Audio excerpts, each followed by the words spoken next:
It's difficult sometimes to put into words. It's in your heart.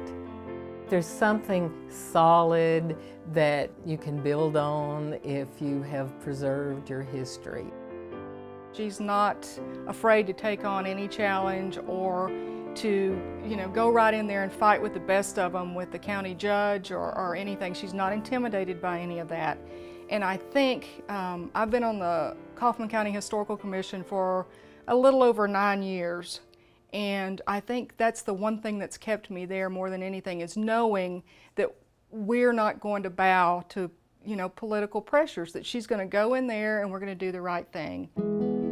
And then I also think the best historians are the ones that do have a sense of humor. My background in college was dramatic production, and so therefore I figured out a way to add my love of acting, or combine my love of acting and my love of history together. And it really worked, because the Ghost Walk, which we have done successfully for, I believe, 5 years now, and which I change the characters every year.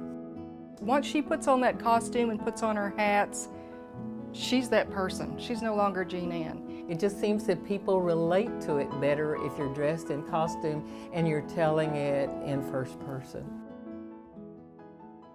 Charlene, I wanted to show you some of the things that I found when I was doing the Coriel research.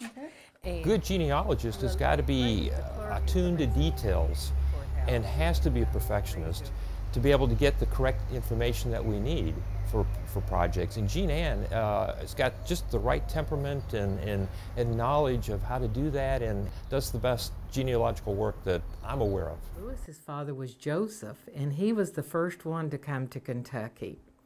And when Lewis was younger, so I had to pull out everything in the court records that I could find about Joseph and all of Lewis's brothers. When I'm doing research, and I'm touching the documents that my ancestors or someone else's ancestors have touched or written, I get very emotional because I have a connection with them. We found what we think is the gravesite of James Coriel, a Texas Ranger killed in 1837 defending the Republic of Texas. We excavated the gravesite recently and found the human remains, but to really determine, is this in fact James Coriel, we needed to test DNA. And we needed a modern DNA donor that's from the maternal line from James Coriel's family.